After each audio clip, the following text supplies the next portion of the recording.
that blasted stew?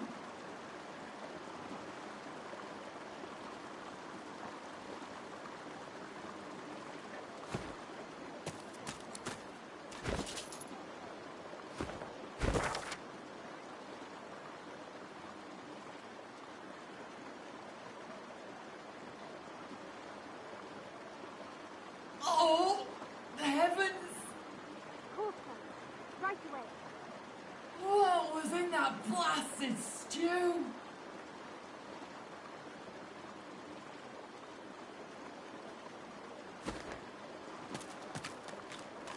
Leave me!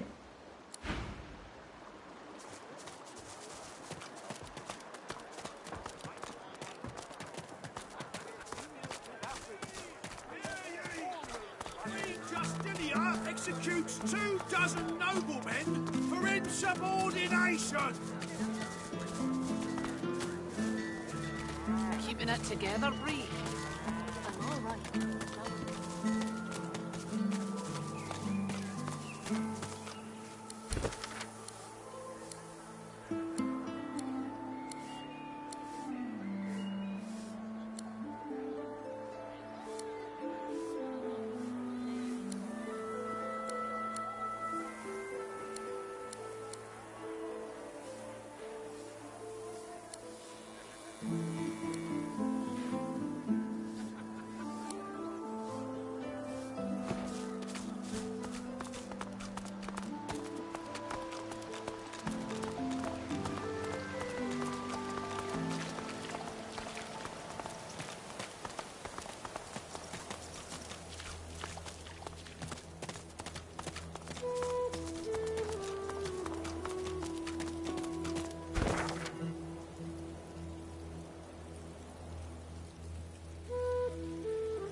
Fine, as long as you don't go wandering.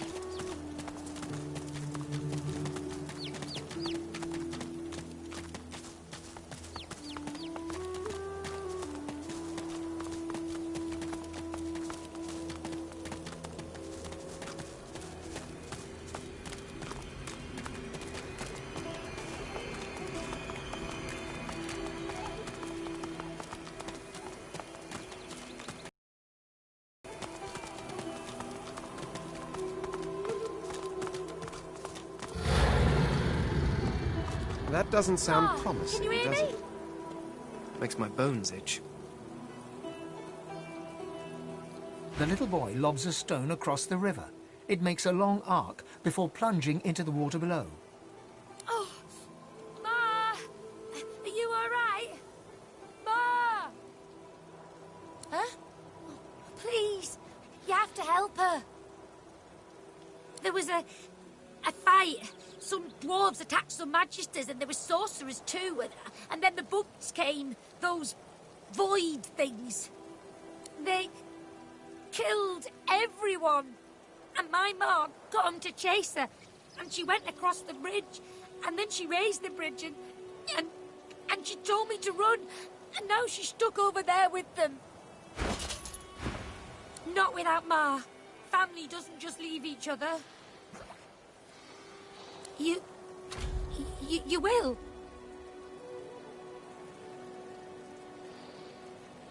Maybe you can cross the river then. Ma lifted the bridge, but there's got to be another way, right? Yeah. You'll make one, and I'll...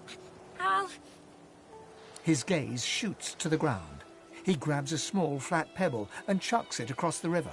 Again, it lands in the water below, well before reaching the other side of the cliffs. I'll keep distracting him.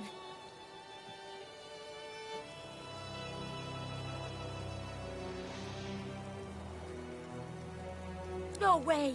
Ma didn't leave me. I'm not leaving her. He performs a divine order salute. Now go out, Ma.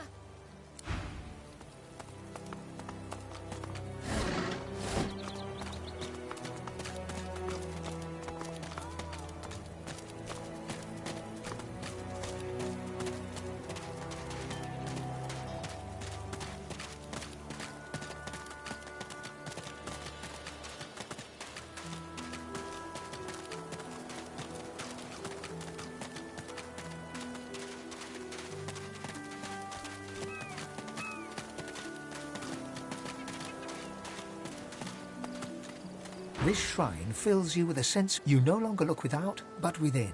You understand.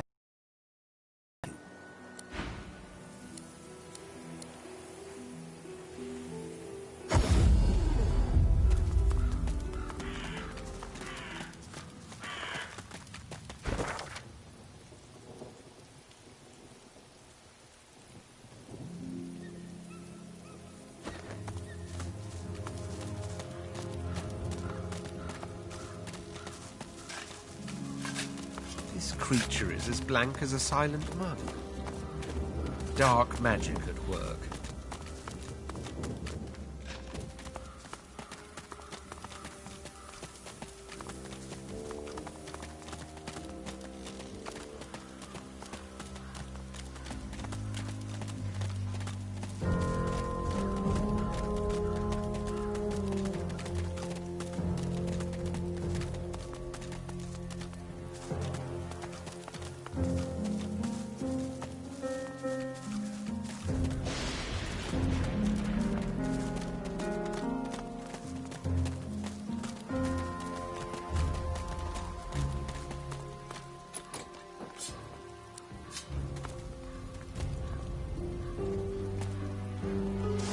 Time and the elements have left this grave marker illegible.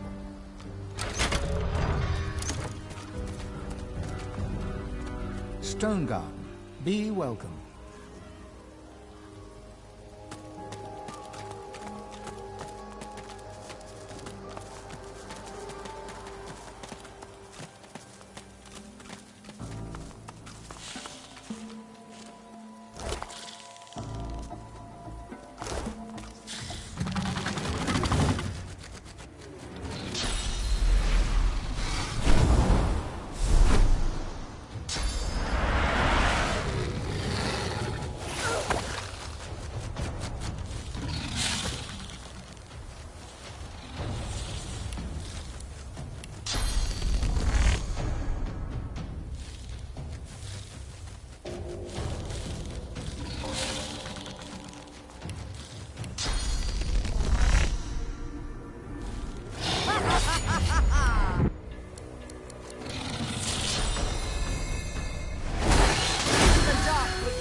Come and get me, you overgrown grasshopper.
Mari flashes a massive horsey smile at you, then winces, her left arm hanging limply at her side.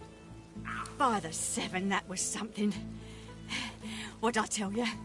Nice scratch on me. None that last, at least. Glad my little guy got to see it. Oh, sure. Just a nasty bruise by the feel of it. May have to lay off blasting beasties for a day or two hereafter. The fighter's lament. Didn't catch your name, though. I'm Mari. Pleasure's mine. You all right?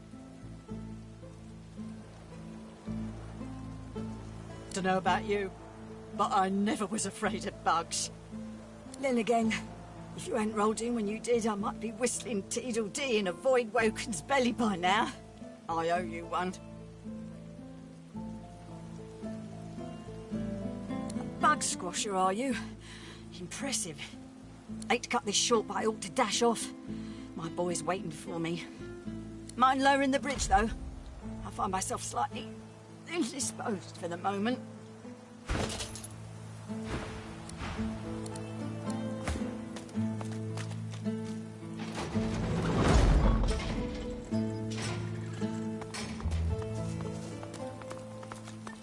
There you are, my good-looking lad. Ma! Let me get a good look at you. You're okay? Of course I am, Ma. Are you? Fit as a fiddle. And twice the size. And the house? She'll be all right. There you are, my good-looking lad. Let me get a good look at you. You're okay?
There's more than water down here.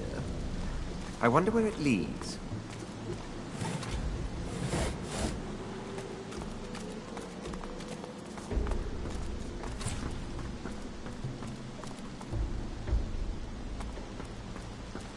What's this? I found something. What's this? I found something.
Locked.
This. I found something.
It's been cursed.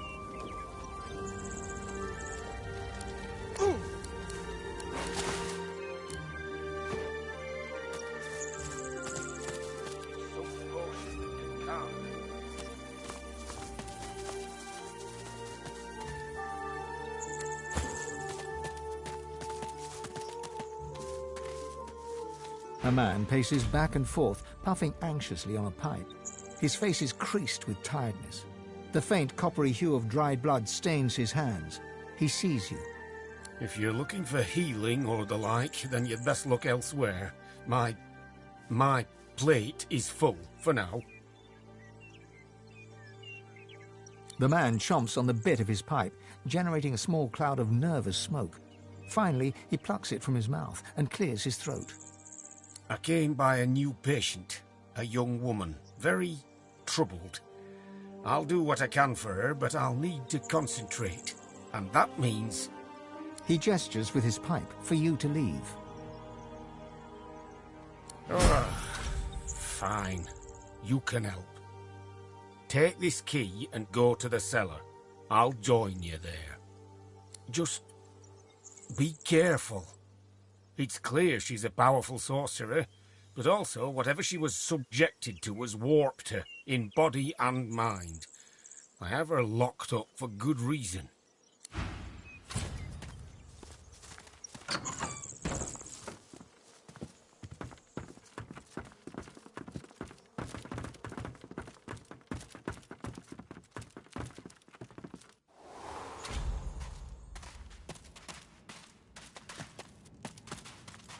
Why would someone do this to another person?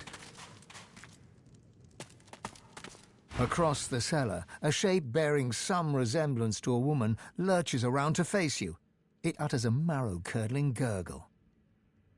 She senses us. Be calm and quiet. No sudden moves.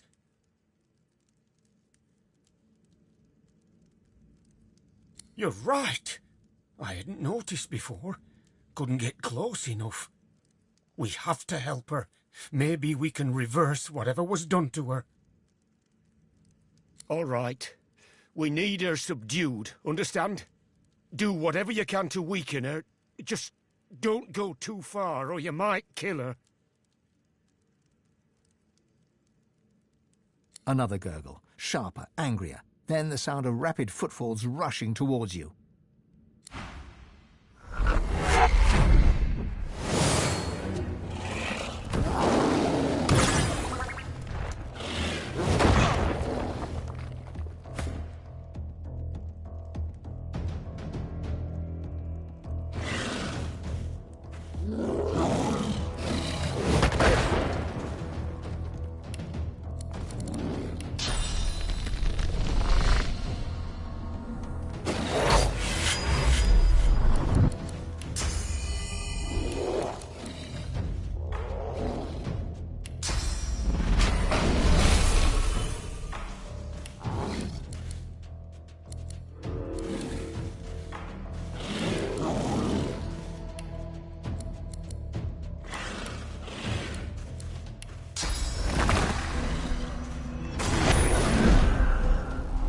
She's too strong.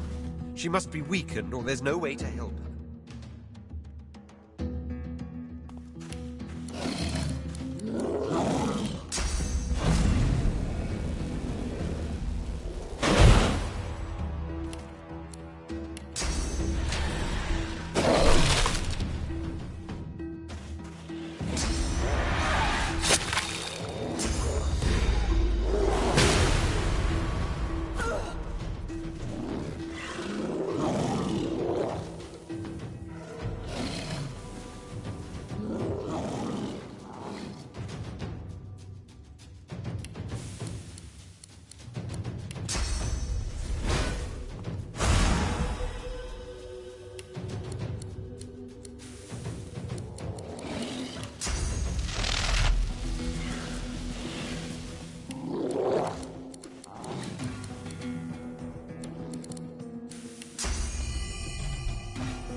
did.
I'm ready.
Cornered.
young woman lies still on the floor, her breathing an uneven rasp. Swan's satchel of surgical tools lies nearby. Swan approaches, cradling his arm with a grimace of pain. Those summons of hers broke my arm. I'll do what I can to help, but the rest is up to you.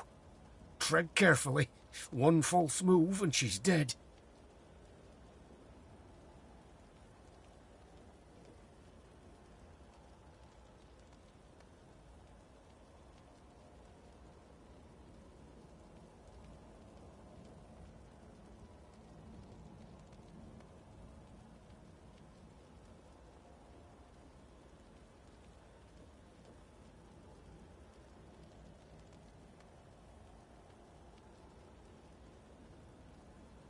Swan carefully holds her head steady with his one good arm. Something moves along her exposed lobe. It's a maggot of some kind.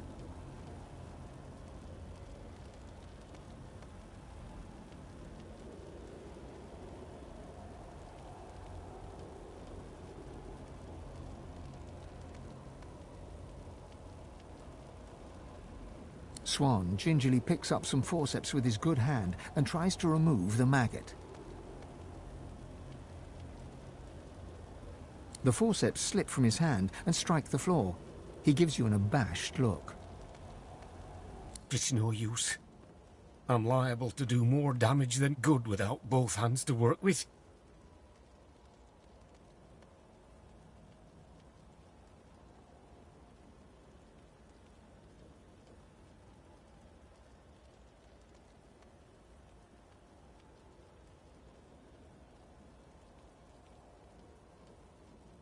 The maggot is caught in the pinch of the tweezers and plucked off in a single, swift movement.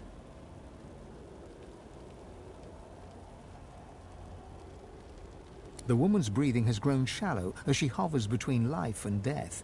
All you can do is close her up and hope for the best.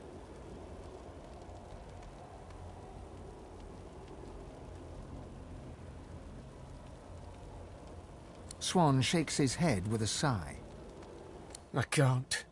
The work's too delicate to do one-handed. I'm sorry. I'm not accustomed to being so bloody useless.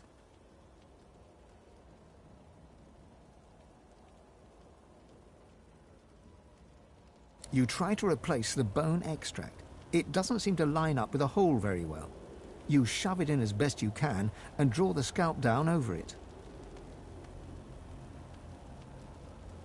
Your hand passes over the needle and thread in Swan's satchel and instead fishes out a roll of bandages. You wrap the woman's head tightly. The woman's breathing grows stronger, more even. Colour flushes her cheeks. She's alive. You did it. I've never seen anything like that, not in 20 years. I'll tend to her here for a while. She shouldn't be moved yet. She'll want to thank you once she comes round, I'm sure.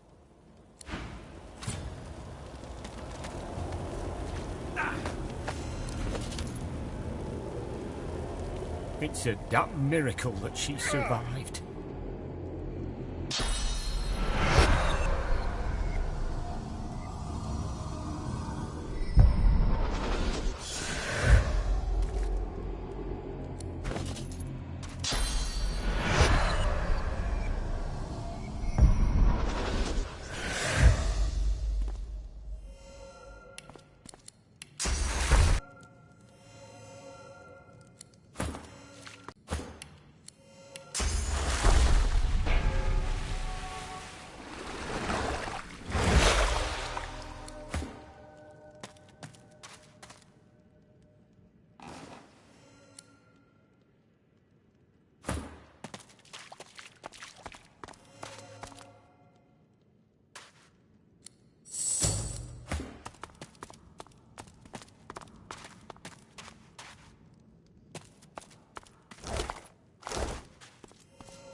Did you expect a needle?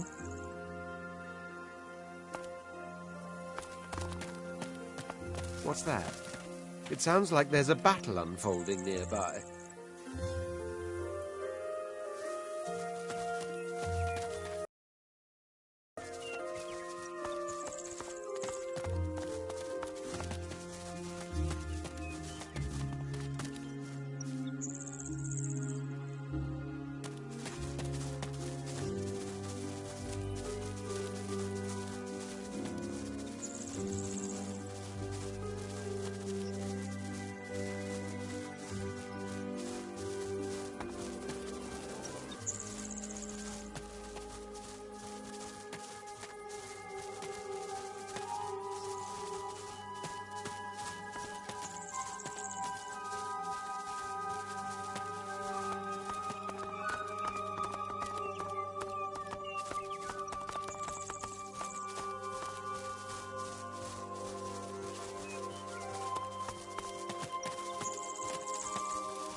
The shaggy dog keeps his distance, wary eyes sizing you up as his hackles rise. You run away. Everyone here run away. All run from something. Like sticks. Balls? Understand. I understand. I ran away from bad man. Very bad man. Man wanted to make me spider food. I know. I can sniff good and bad. Like a bad. Bad man. So bad. I liked his house. Big garden of stones. Lots and lots of bones to dig. Good, tasty bones. But when I sniffed him, how he is for true, I ran and ran and ran. He paws a few tentative steps closer and sniffs all around you, nose wrinkling with concentration. You good master. Good master. He bounds forwards and licks your face effusively. His breath stinks of graveyard clay and ancient bones. Immediately, you feel an allergic reaction developing on your cheek, hot red blotches spreading in an angry rash. The dog scurries away to sniff about the area, leaving you with his approval and an itchy face.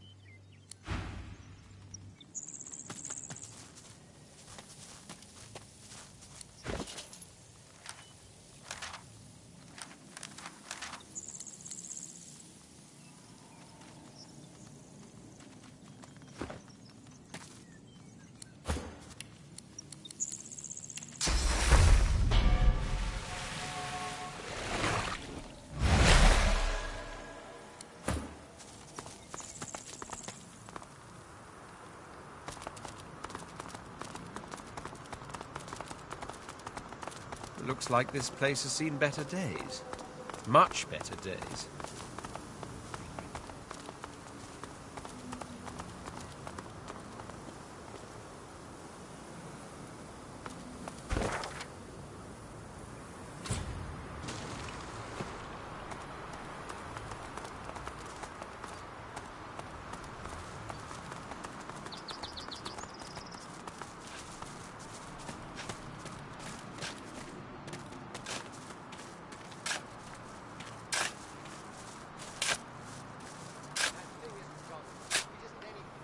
Gareth toils in monotony.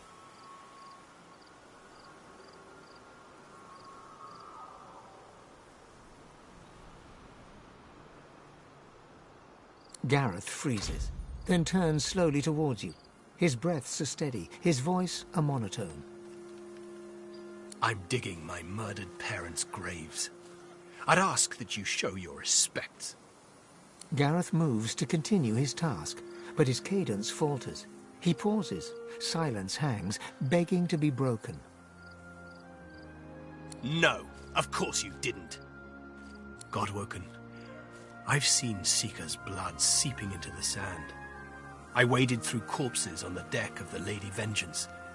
But when the lifeless eyes looking back at you are your own mother's, I just didn't know. I didn't know what darkness lied beyond pain. Now, well, now I do. Gareth shies away from you. His eyes pass over the half-filled graves, and he takes a shuddering breath. comfort. Even Lucian has none to spare. I've prayed to him, an endless litany. How many tears do I have to shed? How much must I lose for him to listen? No comfort, only recompense. Against Dallas's cronies, against the abomination that carry out their commands. The monks do the dirty work, and the whites keep their robes clean. Convenient.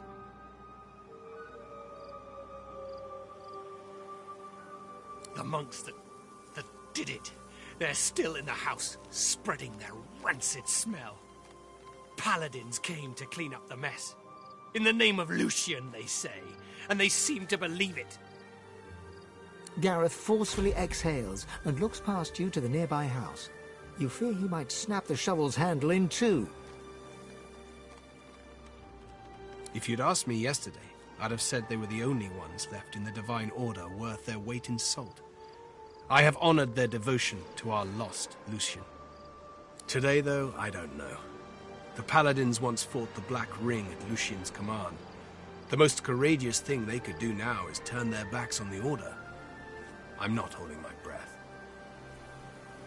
Then you understand. Good. His hand moves from his shovel to his sword. He wipes his forefinger along the blade, opening a bloody gash.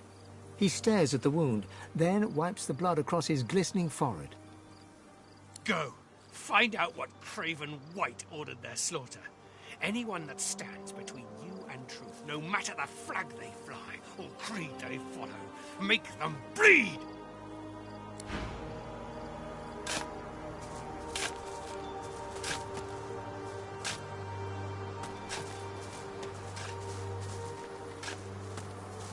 That thing isn't Donna.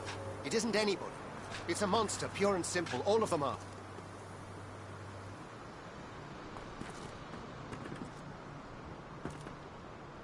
The two paladins Gareth mentioned are arguing in front of the door to the modest farmstead. As they notice your arrival, they stop talking and look at you quizzically. We're guarding this house. Wise to stay well back. There's a bunch of silent monks inside who've tasted blood today. Already killed in there, so they did. They didn't kill anybody. The Magisters who controlled them did. You know Donna, she wouldn't hurt a fly. Not until they turned her. But they did turn her. And now she's not Donna anymore. Get it through your head. The poor creature should be put down. No, wait! Surely, maybe someday they can be fixed. When all this source nonsense is over. The other paladin rolls his eyes and shakes his head as he turns to face you. In any event, it's our business, not yours. You just stay well away from the door and you'll be perfectly safe. You can't do that. They were people who were loved. It's not right to butcher them like cattle.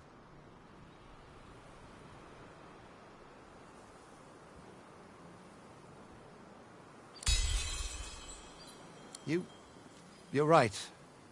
Here, take the key. We'll leave you to it. I don't want to see Donna like that again. You'll remember her as she was, Jad. The real her. Paladin William nods his thanks to you, and with a last sorrow-filled glance at the house, Paladin Jad turns to follow his companion away. But, fine.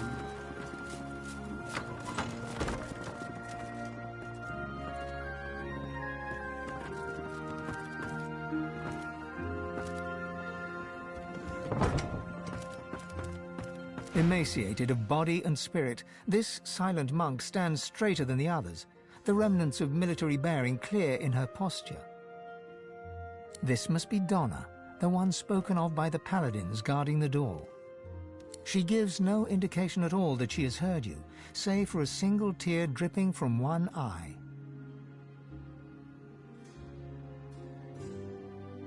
Her tears flow along with her blood, yet, even in the moment of death, she does not break her silence.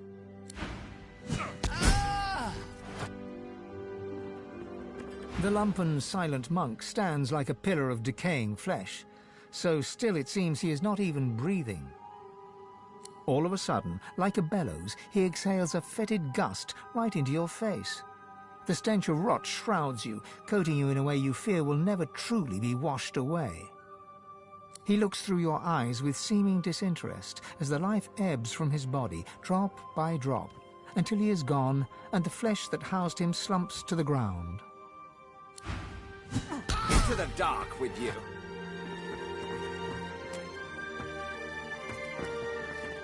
This dwarven monk hangs his head, as if looking down at his feet. A wretched gurgling noise issues from him. Staring down into his face, you realize you were staring into mutilation. He has no eyes, his empty sockets crawling with blood maggots. The gurgling sound comes from his stitched mouth, though no meaning can be understood. He does not resist in the least, merely slumps to the ground with one final gurgle.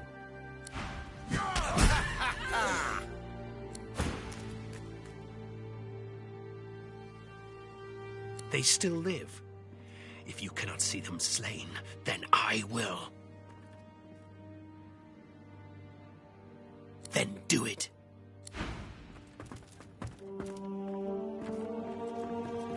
The silent monk looks like she was only recently converted. Her face was clearly beautiful once, and the eyes looking at you are not yet the full Fuligen black of other silent monks you have seen. One of her hands trembles. Twitching, it reaches out to you. Her hand is cold and smooth, like that of a porcelain doll. Jerkily, as if unused to movement, she strokes your hand gently and looks into your eyes. Her lips part and her mouth moves. Did she whisper, "Save me"? Or, "Slay me"? Or did you only hear what you wanted to hear in the whispers of the wind? Slipping your hand free from hers, you back away and leave her standing there. Her arm remains outstretched, stroking, as if you were still right there beside her.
The silent monk looks like she was only recently converted.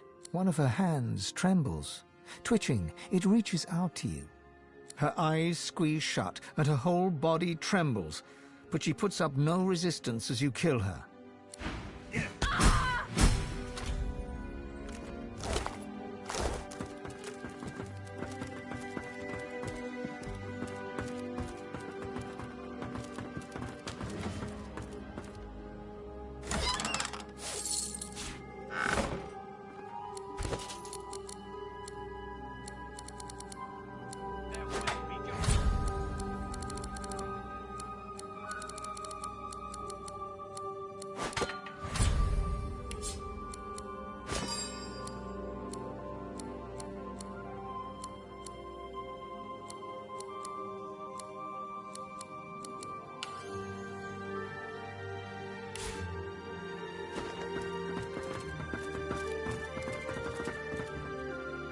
Gareth is a tempest. He yanks open dresser drawers, then slams them shut. He opens books, then violently tosses them to the floor. Don't just stand there, look! Those atrocities don't act on their own. You know this as well as anyone. Someone had to give the order, and they'll have left some sign, some clue telling us who they are. They always do. The Whites are so proud of their cruelty, so satisfied with themselves.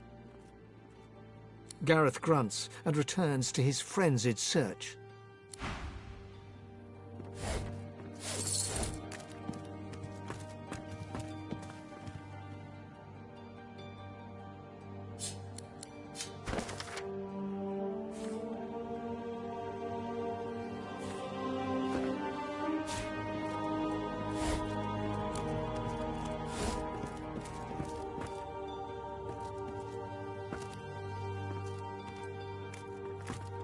There will be justice!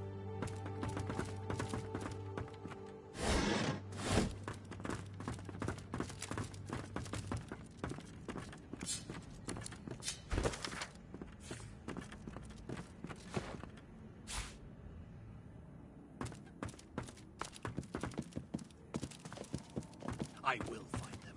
They will have their just reward. Tell me you found something.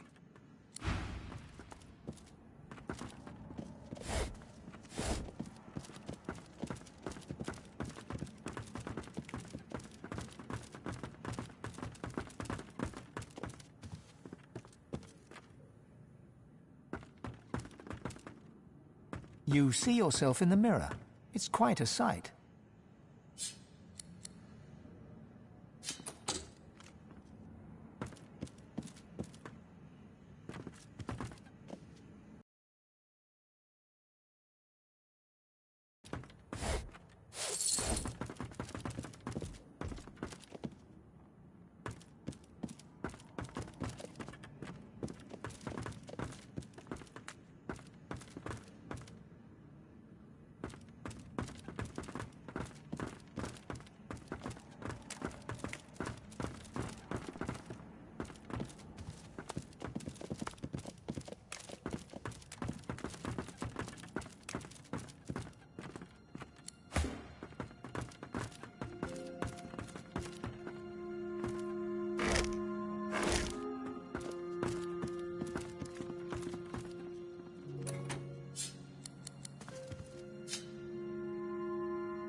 A spillage all over the floor.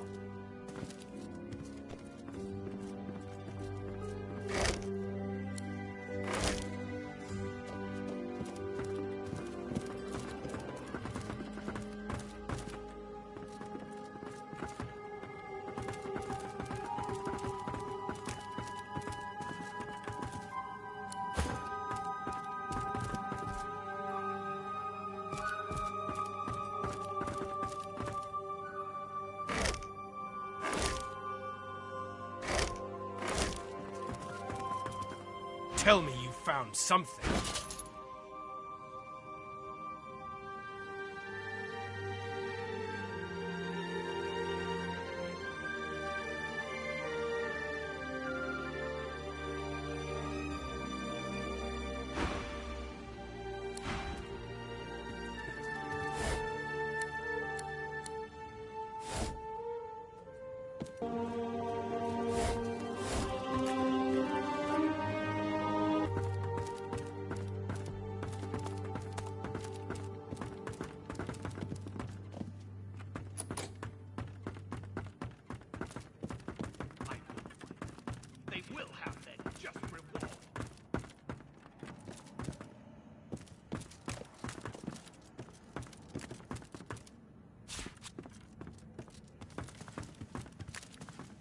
tell me you found...